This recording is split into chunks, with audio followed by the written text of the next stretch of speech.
Good evening sir, আমি Lakshmi Iyer. Sir, আমি হিন্দু, তবে ইসলাম বিশ্বাস করি। আমি ইসলাম বিশ্বাস করি কারণ আমি সেরকম কিছু প্রমাণ পেয়েছি। স্যার, আপনি বললেন আল্লাহ একজন, ধর্মও একটা। এখন আমি তিনজন মানুষের উদাহরণ দেই। একজন হিন্দু, আরেকজন মুসলিম, অন্যজন খ্রিস্টান। ধরেন এই তিনজন একসাথে আছে। এখন তাদের শরীর যদি কেটে ফেলা হয়, সেখানে আপনি কি দেখতে পাবেন?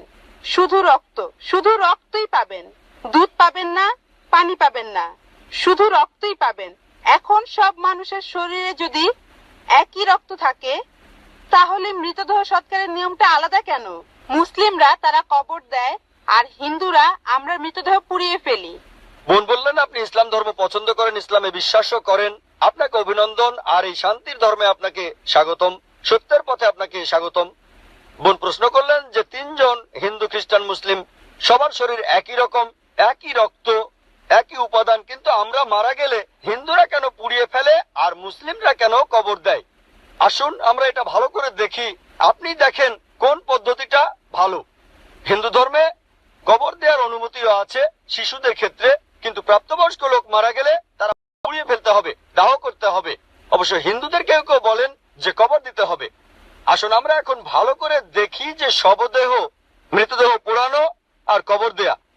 এখানে আপনি দেখবেন যখন আপনি কোনো মৃতদেহ পোড়াবেন তখন পরিবেশ দূষিত হচ্ছে। মৃতদেহ পোড়ালে পরিবেশ দূষণ হয়। ইসলাম ধর্মে আমরা কবর দেই কেন? এখন আমরা জানতে পেরেছি আমাদের শরীরে যে উপাদানগুলো আছে, এই পৃথিবীর মাটিতে যে আমাদের শরীরেও একই জিনিস পরিমাণে হয়তো কম অথবা বেশি, আমরা মাটি থেকে এসেছি, আবার মাটিতে ফিরে যাব, বিজ্ঞানসম্মত। এটা হচ্ছে 1 নম্বর পয়েন্ট। দাহ করলে আগুন ধরানো হয়, পরিবেশ দূষিত হয়।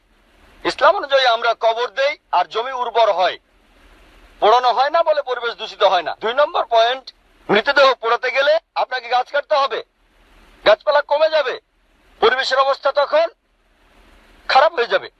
ইসলাম অনুযায়ী আমরা কবর দেই, জমি উর্বর হয়, আরো গাছ জন্মায়, এটা তখন হয়ে যায় সার। এখানে গাছ কাটার দরকার নেই, পরিবেশের জন্য ভালো। আমাদের সরকার এখন বলে গাছ কাটবেন না। গাছ না কাটলে মৃতদেহগুলো পোড়াবেন কিভাবে? 3 নম্বর পয়েন্ট, পোড়ালে খরচ বেশি। ইন্ডিয়ার পরিসংখ্যান অনুযায়ী প্রতি বছর হাজার হাজার লক্ষ লক্ষ কোটি টাকা খরচ হয়ে যাচ্ছে। প্রতিদিন কোটি কোটি টাকা খরচ হচ্ছে, প্রতি বছর লক্ষ লক্ষ কোটি টাকা খরচ হচ্ছে শুধু গাছের পেছনে আর মৃতদেহ পোড়ানোর পেছনে। ইসলাম অনুযায়ী আমরা কবর দেই, এটা সস্তা, ফ্রি। 5 নম্বর পয়েন্ট, মৃতদেহ পোড়ালে গাছের কাঠ পুড়ে হয়ে যায় চারকল, ছাই। ইসলামে একটা জায়গায় কাউকে কবর দিলে কয়েক বছর পরে সেখানে আরেকজনকে কবর দেওয়া যাবে, এটা সব সময় চলবে। আপনি রিসাইকেল করতে পারবেন। একই জমি কয়েক বছর পরে মৃতদেহের হাড় গোড়া আলাদা হয়ে গেলে আবার কবর দিতে পারবেন। তাহলে যুক্তি আর বিজ্ঞান দিয়ে যদি যাচাই করেন, এটাই বিজ্ঞানসম্মত, অনেক মানবিক, অনেক ভালো। কবর দেয়া পোড়ানোর চাইতে অনেক ভালো। আশা করি উত্তরটা পেয়েছেন।